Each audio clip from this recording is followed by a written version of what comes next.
నమస్తే అండి బోసుకుమరి. ఈ వీడియో చాలా ఇంపార్టెంట్ అనేటువంటి వీడియో ప్లస్ సున్నితమైనటువంటి వీడియో కూడా.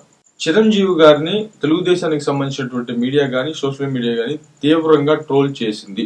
ఎందుకు అనేటువంటి విషయం తెలుసు. గద్ర అవార్డులు ఫంక్షన్ లో నంది అవార్డులు మీరు కూడా ఇవ్వచ్చు కదా, కళాకారులకు ప్రోత్సాహకరంగా ఉంటుంది. ప్లస్ అది కూడా కాకుండా అలాంటి మీటింగ్ అమరావతిలో కానీ ఏర్పాటు చేస్తే బాలీవుడ్ వరకు కూడా ఈ పేరు అమరావతి పేరు విస్తరిస్తుంది అనేటువంటి ఇంటెన్షన్ ఉంటది, ఖచ్చితంగా ఉంటది.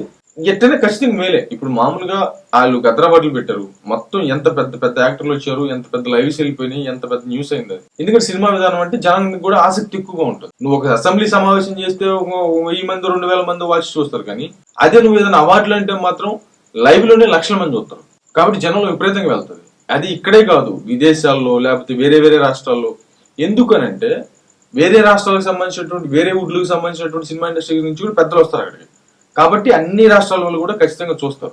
అది చూసినప్పుడు మీరు కూడా నంది అవార్డు ఇవ్వండి, నంది అవార్డులు కూడా మీరు ఇచ్చి కళాకారులను ప్రోత్సహించండి అని చెప్పేసి చిరంజీవి గారు చెప్పినటువంటి ఒక్క ముక్కకి ఈ టీడీపీకి సంబంధించినటువంటి వాళ్ళని దూషిస్తున్నారు, చంద్రబాబు నాయుడు గారిని దూషిస్తున్నాడు అనేటువంటి విధంగా వాళ్ళని తప్పుపట్టేటువంటి ప్రయత్నం చేస్తారని అతి ఉత్సాహంతో చిరంజీవి గారిని టీడీపీకి సంబంధించిన వ్యక్తులు ట్రోల్ చేశారనేది మాత్రం పచ్చి వాస్తవం. ఇది తట్టుకోలేక ఇది అంటే మామూలుగా అయితే జన సైనికులు కానీ జనసేన నాయకులు కానీ నోరెత్తేటువంటి పరిస్థితులు జనసేన పార్టీలు ఉంటాయని అయితే మాత్రం నేను అనుకోవట్లేదు. మరి గాది వెంకటేశ్వరరావు గారు ఎందుకు వచ్చారో, ఎవరి ప్రోద్బలంతో వచ్చారో తెలియదు, కానీ మొత్తానికి వచ్చి ఖండించారు. చాలా ఓడ్చుకున్నాం మేము అనేటువంటి విధంగా ఆయన మాట్లాడినటువంటి పరిస్థితులు ఉన్నాయి. ఇప్పుడు ఒకటైతే క్లారిటీ, జనసేన పార్టీకి సంబంధించి సైలెంట్ గా ఉండండి అని చెప్పేసి ఆ పవన్ కళ్యాణ్ గారు కరెక్ట్ చేస్తున్నారో తప్పు చేస్తున్నారో తెలియట్లేదు, కానీ దీని దీని దీని అంటే దీని రిజల్ట్స్ అయితే మాత్రం చాలా తీవ్రంగా ఉంటాయి. ఇది మాత్రం ఖచ్చితంగా తెలుసు. నాకు అర్థమవుతుంది ఏంటంటే మంచి అయినా అంతే తీవ్రంగా జరుగుతుంది, చెడైనా కూడా అంతే తీవ్రంగా జరుగుతుంది. ఎందుకంటే జన సైనికులు అంత అసంతృప్తిగా ఉన్నారు, జనసేన నాయకులు కూడా చాలా మంది కూడా అంత అసంతృప్తిగా ఉన్నటువంటి విషయం నాకు తెలిసినటువంటి వాళ్ళు కూడా చాలా మంది ఉన్నారు. ఎందుకంటే అసలు ఏం పట్టించుకోవట్లేదు అనేటువంటి వాదన బలంగా ఉంది. సోషల్ మీడియాలో ప్రచారం అయితే ఖచ్చితంగా జరుగుతుంది. అది వేరే సబ్జెక్టు, తర్వాత మాట్లాడుతున్నాం. అయితే ఇక్కడ ఒక టాపిక్ వచ్చింది. ఈ కొంతమంది ఈ ముష్టి జర్నలిస్టులు కొంతమంది బయటకు వచ్చారు. వీళ్ళలో మేము పెద్ద పెద్ద అవార్డులు తీసుకున్నాం, ప్రెసిడెంట్ మెడల్ తీసుకున్నాం అని చెప్పేసి సొల్లు డప్పు కొట్టుకుంటా ఉంటారు. అసలు వీళ్ళకి వాళ్ళు ఎట్టిచ్చారో అవార్డులు అనేది అది డౌట్ ఉంటుంది, చాలా మందికి డౌట్ ఉంటుంది, చాలా మంది ఎక్స్ప్రెస్ చేస్తుంటారు వాళ్ళు చెప్పేటువంటి వార్తలు చూసిన తర్వాత. సరే దాన్ని కూడా తీసి పక్కన పెడతాం. వీళ్ళు అంటారు జగన్మోహన్ రెడ్డి గారు చిరంజీవి గారిని అత్యధికంగా గౌరవించారంట, అత్యధికంగా గౌరవించారంట. ఎలా? ఆయన మోదీ గారిని అత్యధికంగా జగన్మోహన్ రెడ్డి గారికి గౌరవిస్తారట, ఆ తర్వాత చిరంజీవి గారినే గౌరవించారట. ఈ విధంగా ముష్టి ప్రచారం చేస్తున్నటువంటి పరిస్థితులు క్లియర్ గా తెలుస్తున్నాయి. ఎంత అహంకారపూరితమైనటువంటి విధానం. దీన్నంట వక్రీకరించి పాలిటిక్స్ కి పవన్ కళ్యాణ్ గారు వాడేసుకున్నారు అంటే అందరికి నమ్మేలాగా, ఓ అవునా నిజమా అనేటువంటి విధంగా ఎంత కన్విన్స్ అవుతారో చేసి చెప్తారో ఈ దుర్మార్గులు. నిజంగా అసలు వాస్తవంగా చెప్పాలంటే ఒకటైతే క్లారిటీ చెప్తాం, రాజశేఖర రెడ్డి గారిని ఢీ కొట్టినటువంటి వ్యక్తి ఎవరో తెలుసా? చిరంజీవి గారే. జగన్మోహన్ రెడ్డి గారిని మొదట్లో ఢీ కొట్టినటువంటి వ్యక్తి ఎవరో తెలుసా? చిరంజీవి గారే. నువ్వు కూలిస్తే నేను నిలబెడతా అని చెప్పి జగన్మోహన్ రెడ్డి గారికి వార్నింగ్ ఇచ్చింది ఎవరో తెలుసా? చిరంజీవి గారే. మామూలుగా ప్రజావేదిక అధికారంలోకి వచ్చిన తర్వాత ప్రజావేదికను కూల్చి 5 సంవత్సరాల పాటు చంద్రబాబు నాయుడు గారు లేనటువంటి దారిలో ఆ శిథిలాలు కూడా తీపించలేదు అని అంటే ఏ రకమైనటువంటి విధానానికి వస్తుందో ఇది కూడా అంతే వస్తుంది. అంటే జగన్మోహన్ రెడ్డి గారు దాన్ని మర్చిపోతారు మామూలుగా. సరే, ఇప్పుడు చిరంజీవి గారు లాంటి వ్యక్తి ప్రాధేయపడుతూ నమస్కారం పెడుతుంటే దాన్ని వీడియో తీసి సర్క్యులేట్ చేసినటువంటి అవసరం ఏముందండి చెప్పండి నాకు. అసలు ఏముంది? అసలు లేదు. జగన్మోహన్ రెడ్డి గారు ఉన్నటువంటి అక్కడ ఆ మీటింగ్ లోకి మిగతా ఛానల్స్ కి సంబంధించి ఎవరిని రాణిస్తారా? అంటే ఈ టీడీపీ సంబంధించిన ఛానల్స్ ఎవరిని రాణిస్తారా? రానివ్వరు. మరి దీన్ని ఎవరు పెట్టారు? సరే, ఆయన ప్రాధేయపడ్డాడు అనుకున్నాం. ఇట్లా కూర్చునే ఉన్నాడు కానీ అయ్యో మీరు పెద్దవాళ్ళు అట్లా అనబాకండి అనేటువంటి విధంగా ఏమన్నా అన్నాడా? అనలేదుగా. ప్లస్ ఇంకొకటి, అసలు ఈ టిక్కెట్ల వివాదానికి సంబంధించి ఏం జరిగిందండి? ఎక్కడండి పవన్ కళ్యాణ్ గారు తప్పు పట్టింది?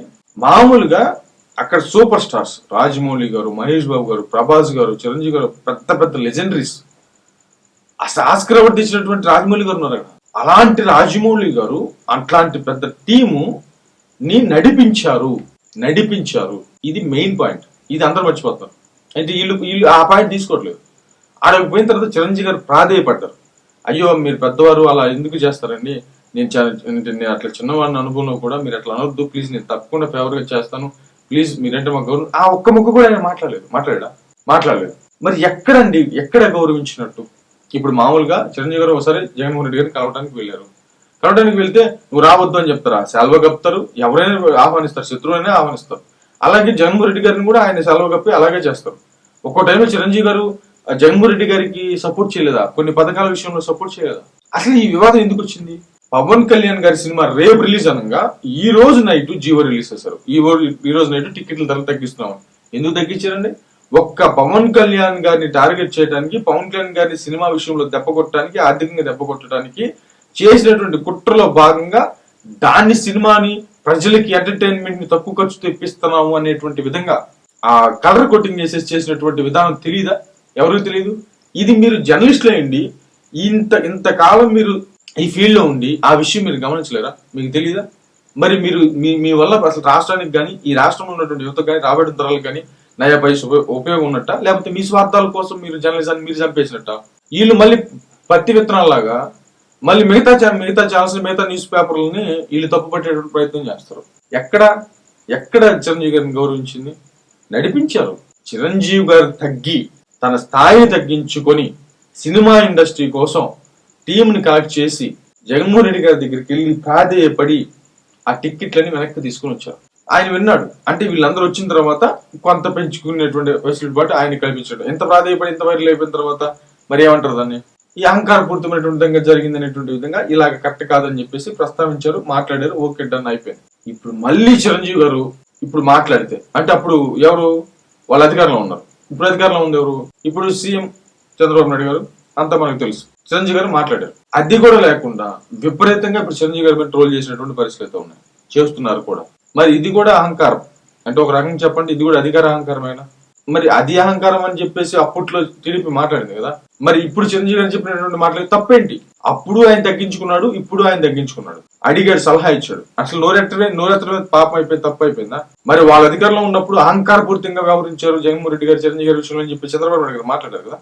మరి ఇప్పుడు ఏమంటారు? మరి ఇప్పుడు అధికారంలో ఉన్నారు కాబట్టి అహంకారపూరితంగా మేము ప్రవర్తించామని చెప్పేసి ఒప్పుకుంటారా? మరి ఒకసారి ఆత్మ పరిశీలన చేసుకోవాలి. ఆత్మ పరిశీలన చేసుకునే టైం అంతా ఓకే, మన నడుస్తుంది కదా అని చెప్పేసి మనం అహంకారపూర్తిగా నిజంగానే వ్యవహరిస్తే మరి ఎలాంటి రిజల్ట్స్ వస్తాయి? జగన్మోహన్ రెడ్డి గారిని చూసినటువంటి పరిస్థితులు ఉన్నాయని చెప్పేసి మీరే మాట్లాడతారు కదా. మరి ఇది కరెక్ట్ అవుతుందా? ఒకసారి ఆలోచించుకోవాలి, ఆత్మ పరిశీలన చేసుకోవాలి. మరి ఏ విధంగా చూద్దాం, మీ అభిప్రాయం తెలియజేయండి.